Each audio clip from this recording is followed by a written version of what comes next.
When you think of Florida, what comes to mind? Sun-drenched beaches, sprawling retirement communities, Mickey Mouse, and endless sunshine, right? That's the postcard image, the one sold to millions of tourists and retirees. But what if I told you that image is fading, cracking under the pressure of a crisis most people don't even know is happening? This isn't just about a few rough neighborhoods, we're talking about the slow decay of entire communities, the rise of modern-day ghost towns where hope is the most valuable and scarcest commodity. Beneath the veneer of paradise, a different reality is taking hold. Streets once filled with life are now lined with abandoned storefronts. Tent cities are cropping up in the shadows of gleaming skyscrapers. Homelessness isn't just a big city problem anymore. It's seeping into the suburbs, affecting families, veterans, and the elderly who once believed they had secured their piece of the American dream. The dream is turning into a nightmare for a growing number of Floridians. This is no longer the Florida you knew. The story of Florida's decline is a warning. It's a complex tapestry woven from economic hardship, soaring housing costs, and policies that often punish the poor instead of helping them. So today, we're going to pull back the curtain. We're going to look past the tourist traps and the gated communities to see what's really going on. Let's examine 10 Florida cities that are becoming ghost towns and explore the human stories behind the statistics. What's happening here could be a preview of what's to come for the rest of the country. Tampa.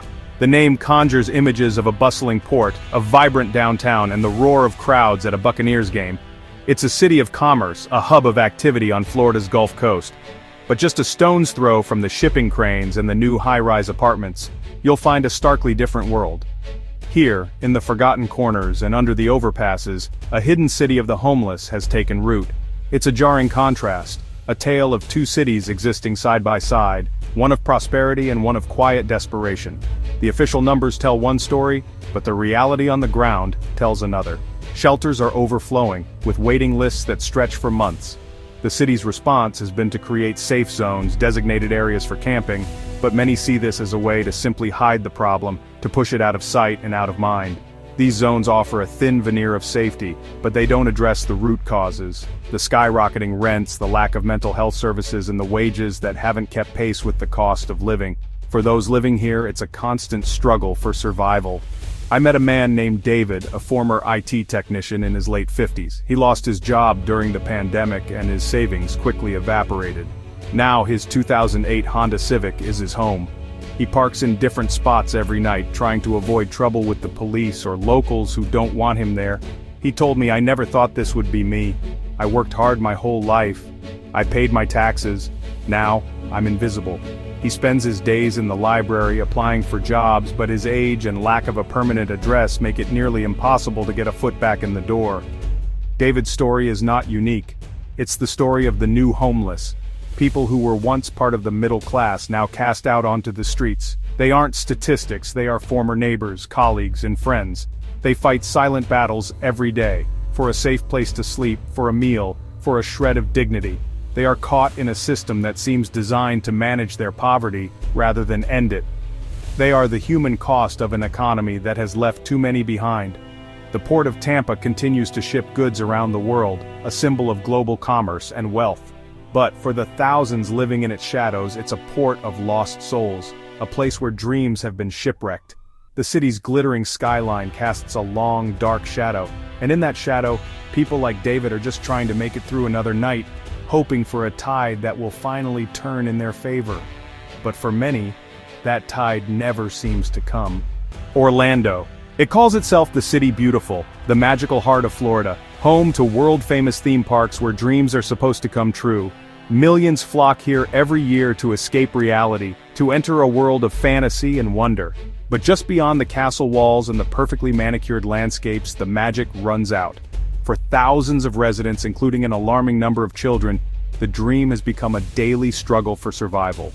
Orlando is facing an epidemic of family homelessness that is one of the worst in the nation. The irony is staggering. A city that generates billions of dollars from tourism, an industry built on providing temporary homes for travelers, can't seem to provide permanent homes for its own people. The low-wage service jobs that fuel the tourism machine don't pay enough to cover the city's soaring rents. Families are being squeezed out, forced to live in cheap motels, their cars, or even tents in the woods, just miles from the most magical place on earth. The contrast is not just stark, it's a moral failing. I spoke with a single mother named Maria. She works as a cleaner at one of the resorts. Every night she and her 7-year-old daughter Sophia sleep in their SUV in a Walmart parking lot. Maria told me with tears in her eyes. My daughter asks me why we can't go to the parks. She sees the fireworks from the car. How do I explain to her that mommy works there but we can't afford a home? They brush their teeth in public restrooms and do homework by the light of a dome light. Sophia's childhood is being stolen by a crisis her city helps create. How can this be? How can a city built on the concept of family entertainment allow so many of its own families to fall through the cracks? The school system reports thousands of homeless students, children who are trying to learn while worrying about where they will sleep at night. These are not statistics, they are children whose futures are being jeopardized. They are the invisible victims of an economy that prioritizes tourist dollars over the well-being of its own workforce. The nightly fireworks that light up the sky over Orlando are a beautiful spectacle for tourists. But for families like Maria and Sophia, they are a painful reminder of a world they can see but cannot touch. A world of magic and promise that remains just out of reach. In Orlando, the gap between the fantasy it sells and the reality its citizens live is growing wider every day. The magic is running out, and what's left is a harsh and unforgiving reality. Fort Lauderdale was once the spring break capital, a place of youthful revelry. It matured into a yachting paradise, a Venice of America for the wealthy. But now it's gaining a new, more sinister reputation, a city that criminalizes poverty. While the population of affluent residents grows, the city is actively pushing out its poor and homeless, not with support and services, but with laws and arrests. The sun still shines, but for the most vulnerable, the city has become a hostile environment. The decline here is insidious. It's not just about abandoned buildings, it's about abandoned people. The city has passed a series of ordinances that make it illegal to sleep in public, to panhandle, and even to share food with the hungry without a permit. These laws don't solve homelessness, they just make it illegal to be homeless. The message is clear: if you are poor, you are not welcome here. The city would rather spend money on policing and arrests than on shelters and solutions. One of the most infamous examples of this was the arrest of Arnold Abbott, a 90-year-old man, for the crime of feeding the homeless in a public park. His story made international headlines. Think about that. A man in his 90s, a World War II veteran, was threatened with jail time for an act of compassion. This wasn't an isolated incident, it was the result of a deliberate policy to make life as difficult as possible for the city's most vulnerable residents, hoping they will simply go away. This hostile environment has had a chilling effect. Veterans, who make up a significant portion of the homeless population, find themselves unwelcome in the very country they served. The elderly, living on fixed incomes, are being priced out of their homes with nowhere to go. The city's restrictive laws create a cycle of debt and incarceration for the poor. A citation for sleeping on a bench can lead to a fine they can't pay, which leads to a warrant for their arrest. It's a trap. Fort Lauderdale presents a beautiful face to the world, with its canals, mansions, and luxury yachts. But it's a beauty that is skin deep. Underneath there is a deep-seated ugliness, a lack of compassion that has turned paradise into a prison for those who have lost everything. The question for Fort Lauderdale is not just about economics, but about its soul. What kind of city does it want to be? One that only serves the rich, or one that has a heart for all its residents? Miami. The name itself is a brand. It's synonymous with glamour, nightlife, Art Deco architecture, and international finance. It's a city of dazzling wealth where supercars cruise down Ocean Drive and penthouses sell for tens of millions of dollars. But Miami is a city of extremes, and for every story of incredible success there is a story of profound suffering. This is a place where paradise and hell exist on the same city block, separated only by a thin, invisible line. The homeless population here is one of the largest in the state, and it's also one of the most visible. You see it in the tent encampments under the expressways, in the people sleeping in the doorways of designer boutiques, and in the quiet desperation in the eyes of those asking for change amidst the throngs of tourists. The city's response has often been aggressive. Police sweeps, where encampments are dismantled and personal belongings are thrown away, are a regular occurrence. These sweeps don't solve the problem, they just scatter it, making it even harder for outreach workers to connect with those in need. I listened to a man who called himself Ghost because, he said, "That's what we are to this city. People look right through you. They see the beach, they see the buildings, but they don't see us. We're just part of the scenery they wish would go away. He described the constant fear of the sweeps, of losing his tent, his ID, his only possessions. He spoke of the exhaustion of having no safe place to rest, of always being on the move, of feeling hunted in his own city. The divide between the haves and have-nots is a chasm. While new luxury condos are being built at a frantic pace, affordable housing is virtually non-existent. The cost of living in Miami is astronomical, far exceeding what a low-wage worker can afford. So, the people who clean the hotel rooms, cook the food, and maintain the beautiful landscapes of the rich are themselves unable to afford a roof over their heads. They are the essential, yet discarded workforce of this so-called paradise. So, what is Miami? Is it the sun-soaked playground for the global elite, or is it a city that is failing its most vulnerable citizens on a catastrophic scale? The truth is, it's both. It's a city that can build a billion-dollar stadium but claims it lacks the resources to build a new shelter. It's a city where you can experience the pinnacle of luxury and the depths of human misery in a single day. It's a paradise built on a foundation of hell for thousands of its residents.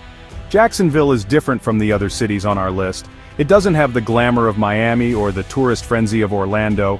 It promotes itself as a practical, family-friendly, and business-oriented city. On the surface, the statistics look better here. The official homeless count is often lower than in other major Florida cities. But this is a dangerous illusion.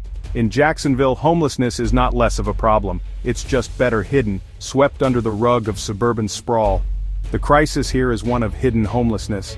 It's the families doubling or tripling up in small apartments, the people living in dilapidated extended stay motels, and a growing number of older residents forced into RVs and campers. These people don't show up in the official point-in-time counts because they aren't sleeping on the street, but they are just one argument, one job loss, or one medical bill away from it. They are living in a state of permanent instability, invisible to the system. I met a retired couple, Frank and Carol, both in their late 60s. They had lived in the same small house for 30 years, but after Frank had a heart attack, the medical bills piled up, their property taxes went up, and they could no longer afford their home. They sold it and bought a used RV. "We thought it would be an adventure," Carol told me, her voice cracking. "But it's not. It's a prison on wheels. We're constantly worried about where to park, about running out of gas, about our health." Frank and Carol are part of a forgotten demographic. They did everything right. They worked, they saved, they raised a family. But in the end, it wasn't enough. They are now part of a nomadic tribe of the elderly poor, moving from one Walmart parking lot to another, trying to stretch their social security checks to cover food, gas, and medicine. They are too proud to ask for help, and the system isn't designed to find them. They are ignored, left to fend for themselves in their final years. Jacksonville's illusion of stability is a dangerous one. By presenting a clean, untroubled face to the world, it masks the deep-seated poverty and housing insecurity that plagues thousands of its residents. The city may look stable, but for people like Frank and Carol, that stability is a mirage. They are a testament to the fact that in today's America, you can follow all the rules and still lose the game. The American dream, for them, has become a lonely road in a rundown RV. St. Petersburg, the Sunshine City, boasts a Guinness World Record for the most consecutive days of sunshine. It's a place people come to heal, to relax, to enjoy the warm weather and the beautiful waterfront. But behind this sunny exterior, a serious health crisis is unfolding among its homeless population. Here, the struggle is not just for shelter, but for life itself. The lack of housing is directly leading to a surge in preventable illnesses and deaths on the streets. The numbers are alarming. Local hospitals report a dramatic increase in emergency room visits by homeless individuals. These aren't just for minor issues, they are for serious conditions exacerbated by living outdoors. Heat stroke, severe infections from minor cuts, respiratory problems, and complications from chronic illnesses like diabetes and heart disease. The street is a brutal place for the healthy, but for the sick and the elderly, it's often a death sentence.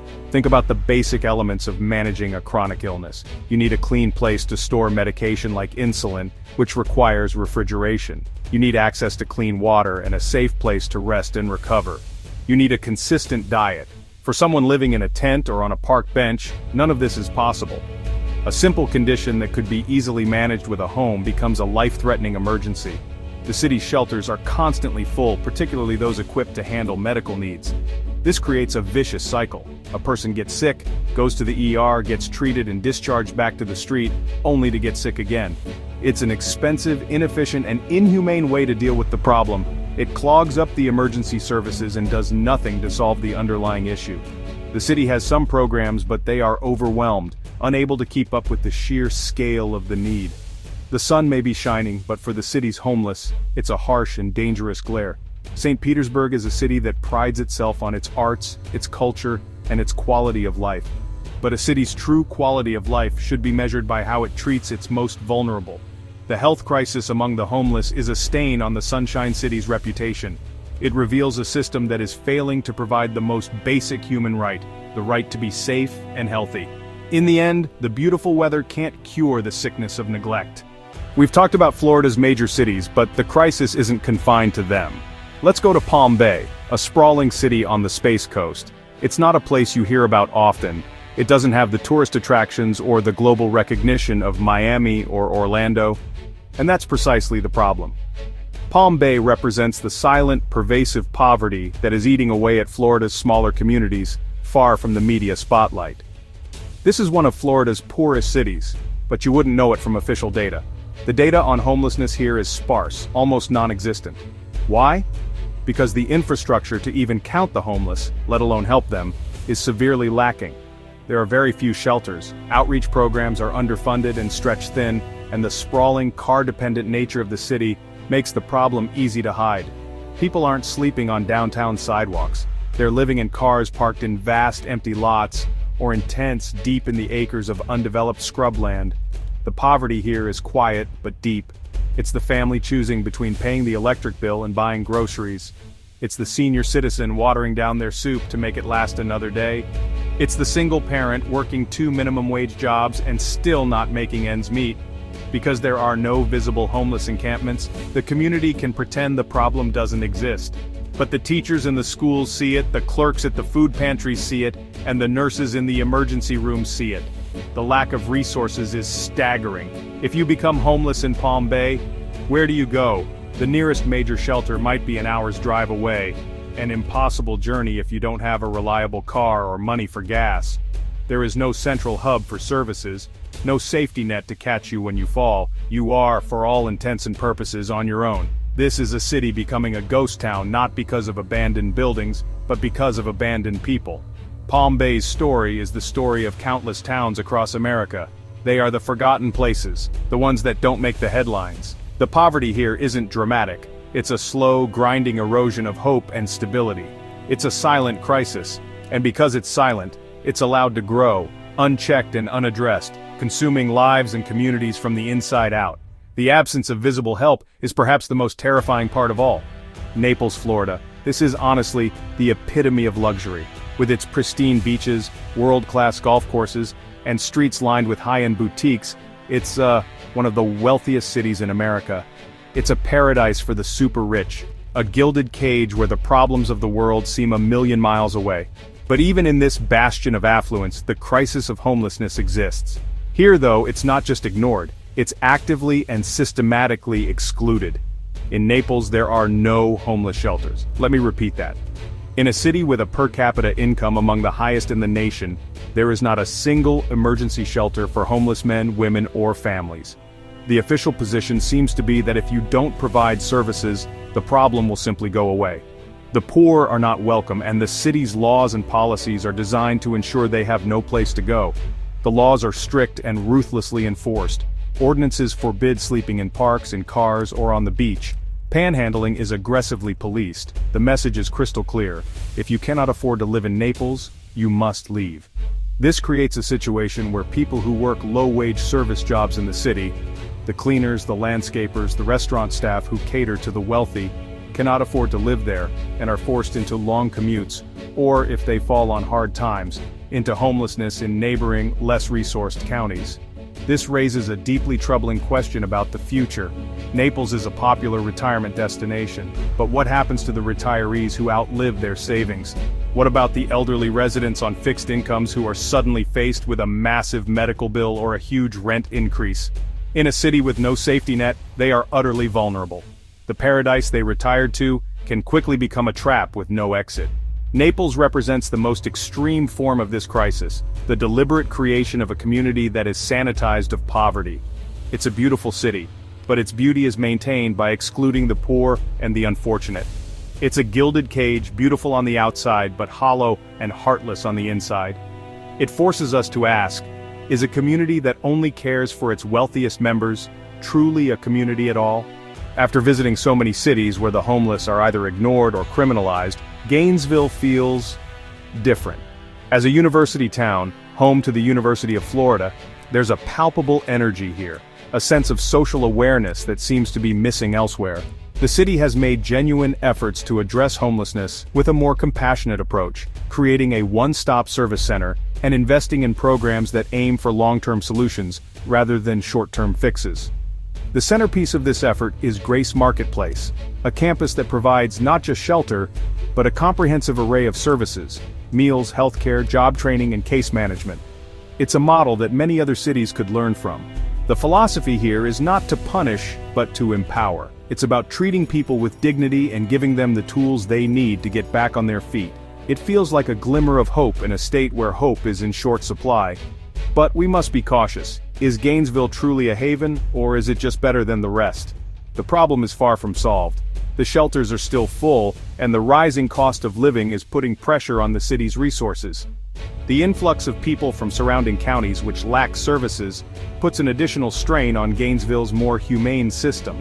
It's a constant battle, and the progress they've made is fragile. This forces us to ask a difficult question. Is Gainesville becoming a place where people can truly retire and live with dignity? Or is it simply a better place to be homeless? Is it a destination for recovery, or just the last best option for survival? The city's efforts are commendable, a testament to what can be achieved with political will and community compassion. But it is also a magnet, drawing in the desperate from all over the region. Ultimately, Gainesville serves as a point of reflection. It shows that a different path is possible, but it also highlights the scale of the problem. One city's compassion cannot solve a statewide crisis. It prompts us to think about what truly makes a community humane. Is it just about providing a bed for the night, or is it about creating a society where no one is left behind in the first place? Gainesville is trying, but the question remains, is it enough? As we've journeyed across Florida, from the bustling ports of Tampa to the gilded streets of Naples, a clear and honestly disturbing pattern has emerged. This is not about a few isolated pockets of poverty.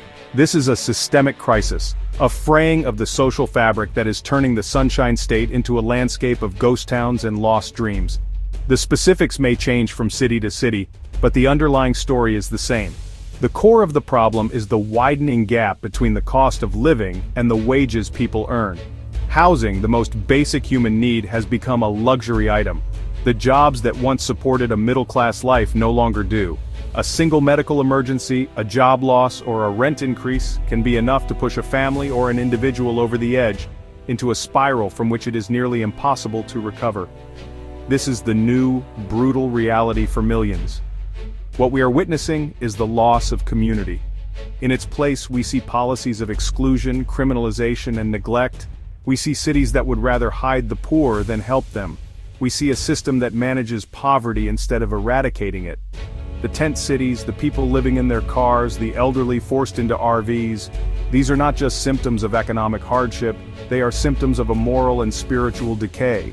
They are the human fallout of a society that has forgotten how to care for its own. This is more than just a Florida problem. Florida is a bellwether, a canary in the coal mine for the rest of America. The same forces at play here, soaring inequality, the hollowing out of the middle class, the lack of a social safety net, are at work across the country. The American dream, the promise that hard work will lead to a better life, is fading. For too many, it has already vanished. The stories we've heard today are a wake-up call. They are a plea for us to look past the postcard images and confront the uncomfortable reality. The fate of these 10 cities is a warning. If we continue on this path, the ghost towns of Florida will not be an anomaly. They will be the new American landscape. The question is, what are we going to do about it? The stories we've shared today are not easy to hear, but they are, honestly, essential. They paint a picture of Florida that is far from the paradise it's made out to be. We've seen how economic pressures and heartless policies are creating a modern-day ghost town phenomenon, leaving a trail of broken lives and abandoned hopes. The crisis is real, it's growing, and it demands our attention. We can no longer afford to look away. Now, I want to hear from you. Have you ever visited any of these cities? What was your experience? Did you see the side of Florida that we talked about today, the one hidden behind the tourist facade? Perhaps you live in one of these communities, or you have your own story of struggle and survival. Please share your thoughts and personal stories in the comments below. Your voice is important, and your experience adds a crucial piece to this complex puzzle. This isn't just about Florida, this is about the direction our country is heading. The issues of unaffordable housing, wage stagnation, and the criminalization of poverty are national issues. So I leave you with this final sobering question. If this can happen in Florida, a state with so much wealth and natural beauty, what does it say about the rest of America? And what will it take for us to finally wake up?